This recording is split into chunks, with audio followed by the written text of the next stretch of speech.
Jacó, um dos seus 12 filhos, José, se tornou governador do Egito, a família de Jacó desceu ao Egito para ser cuidada por José, porque José era governador daquela terra, cerca de 75 pessoas.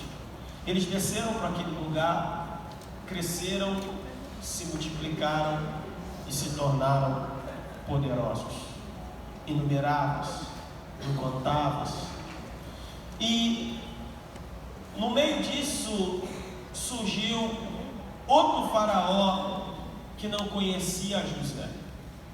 Esse outro faraó que não conhecia José, ele olha para o povo de Israel e pensa o seguinte: olha, esse povo é numeroso, esse povo é grande, esse povo está tomando conta de tudo, já é mais forte que nós. O negócio é o seguinte: precisamos arrumar um jeito de abafar esse povo, precisamos arrumar um jeito de impedir o crescimento deles.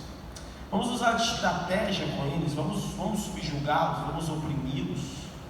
Eles começaram a maltratar, a oprimir, a subjugar o povo de Israel. Só que acontece um fato inusitado e interessante: é que quanto mais eles oprimiam, mais o povo crescia. Quanto mais eles oprimiam, mais o povo avançava. Por que, pastor? Porque crente na direção de Deus é igual ao omelete: quanto mais baixo, mais cresce. Porque crente na direção de Deus é um problema sério. Veja, eles tentam de qualquer forma subjugar, oprimir, mas o povo continua avançando. A Bíblia diz em Atos capítulo 7 que, chegando o tempo da promessa, Deus multiplicou o povo. Sabe uma coisa interessante? É que quando você está na direção de Deus, quando você obedece a Deus, quando você está no caminho de Deus, até aquilo que fazem para te prejudicar acaba te beneficiando. Até aquilo que fazem para te atrapalhar acaba contribuindo com o teu avanço, acaba contribuindo com o teu crescimento. Eles estão achando que estão te prejudicando, mas na verdade estão te empurrando para perto daquilo que Deus tem para você. Os irmãos de José, quando ouviram dos seus sonhos e movidos por inveja, falaram: esse cara está achando que vai dominar aqui no quintal de papai Jacó, ele está achando que ele vai mandar aqui. Aí venderam José para a caravana de ismaelita que descia para o Egito. Porque na cabeça dos irmãos de Jacó, eles pensaram o seguinte: dos irmãos de José, eles pensaram o seguinte: José é queridinho de papai, então José vai mandar aqui no quintal, e nós não queremos que José manda aqui no quintal, vamos vender para essa caravana de ismaelita que está descendo para o Egito. Mas eles eram cabeçudos demais. Eles achavam que a promessa de Deus para José era mandar no quintal de Jacó, mas a promessa de Deus para José era ele dominar o Egito e as nações vizinhas. Então, quando eles venderam José para a caravana de ismaelita, ao invés de eles afastarem José do propósito, eles empurraram José para dentro do propósito. Eu dou uma palavra de Deus para a sua vida: essa luta vai te empurrar para aquilo que Deus tem para você. Essa crise vai te empurrar para aquilo que Deus tem para a sua vida. Não, Deus é tão Deus, que quando Ele quer, até o diabo vira empregado para te empurrar para aquilo que Ele tem para a sua vida. Aí olha só, irmãos, eles olharam e falaram: rapaz, esse negócio está esquisito, esse negócio está engraçado, a gente está perseguindo esse povo, está maltratando esse povo. Eles continuam crescendo. Nós precisamos aumentar a intensidade. Vamos emitir um decreto. O decreto é bem simples: toda criança que nascer sendo ela do sexo masculino será jogada no rio Nilo. Eles vão perder a força de guerra, vão perder a força masculina, não vão ter homem para formar exército, eles vão pouco a pouco diminuir a força. Então nós teremos cercados por todos os lados. Aí eles pensaram: acabamos com eles, cercamos eles de todos os lados. Só que o faraó também não raciocinou direito, porque ele fechou pela frente, fechou por trás, fechou de um lado, fechou do outro, mas esqueceu de tapar em cima. E a Bíblia diz que o povo clamou, e o clamor dele subiu até Deus no céu. Eu preciso te lembrar que quando todas as portas da terra se fecharem para você, haverá uma aberta no céu, que você pode acessar através da oração, que você pode acessar através da busca, que você pode acessar através do clamor. E eu preciso te lembrar que oração não é a última opção, oração ainda é a melhor opção. E eles clamaram, a Bíblia diz que o clamor deles subiu até Deus. E Deus diz assim: eu vi, e eu desci para livrá-lo. Oh meu Deus, Deus viu, ouviu e desceu para resolver a situação da vida daquele povo. Quem pode glorificar a Deus por isso? A Bíblia diz em Jeremias: clama a mim, responder-te-ei, anunciar-te-ei coisas grandes e firmes que tu não sabes. Jesus disse em Lucas capítulo 11, versículo 9 ao 11: pedi e dás-vos buscai e achareis, batei e abri-se-vos todo aquele que pede, recebe, o que busca, enquanto que bate, abre-se-lhe-á. Pois qual de vós é o pai que se o filho lhe pedir pão, lhe dará uma pedra, se lhe pedir peixe, lhe dará uma serpente? Ora, se vocês, sendo maus, sabem dar boas coisas aos vossos filhos, que dirá vosso pai que está nos céus, não dará bens àqueles que lhe pedir? Continua buscando Deus e está ouvindo a sua voz. Aí olha só, Deus disse assim, ó: eu ouvi. Diga assim comigo: eu ouvi. Não, diga mais forte: eu ouvi. Veja, Deus disse assim: eu ouvi o clamor do meu povo. Eu ouvi.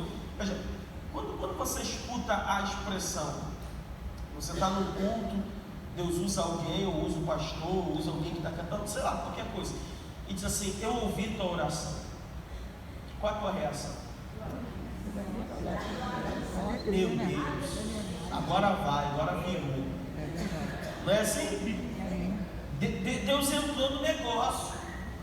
Agora já era. Deus vai fazer. Sim ou não? Sim. Mas veja, irmão, o texto diz assim: Deus disse: eu ouvi o clamor do meu povo. Deus disse: eu ouvi.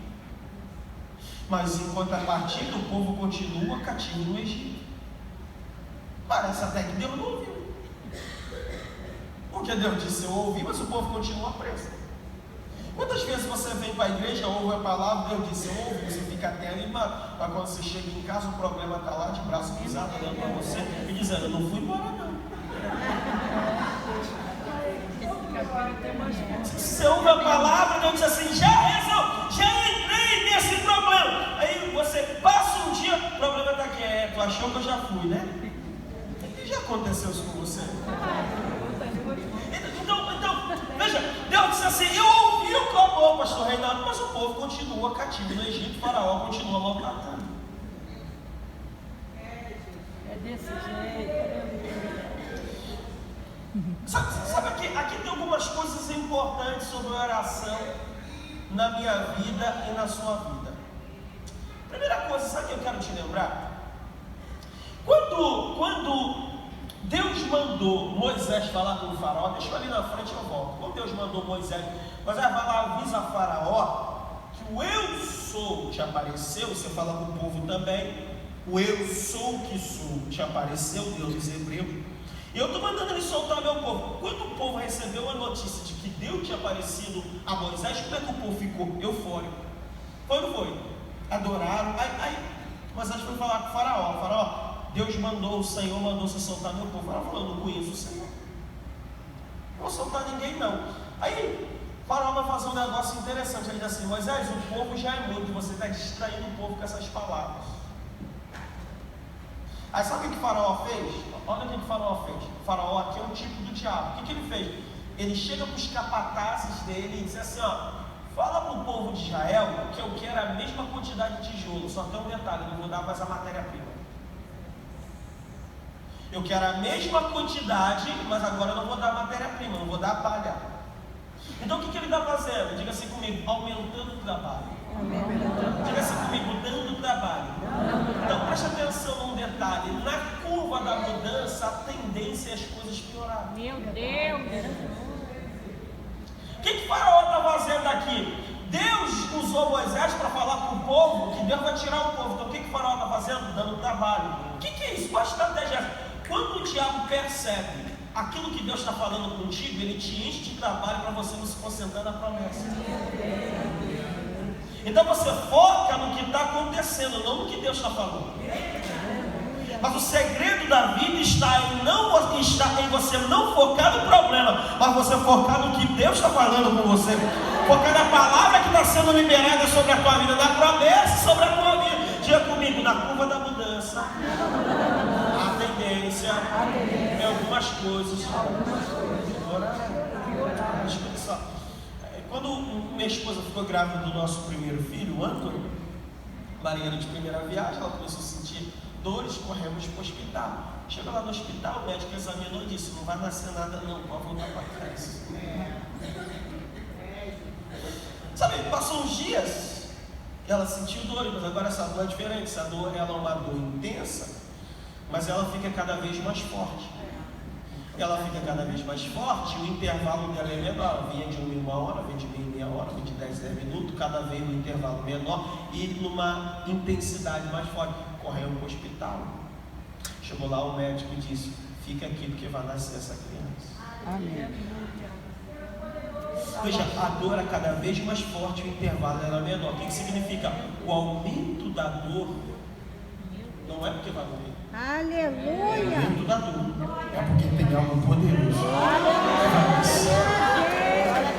Essa crise, ela vai coincidir com algo bom que Deus está gerando na sua vida. O aumento dessa dor não é porque Deus desistiu de você. O aumento dessa dor é porque você vai dar luz a algo poderoso do céu na sua vida. Alguém crê nisso? Veja, agora vamos voltar aqui no texto. Eles estão clamando. Deus disse: eu ouvi. Mas eles continuam cativos no Egito.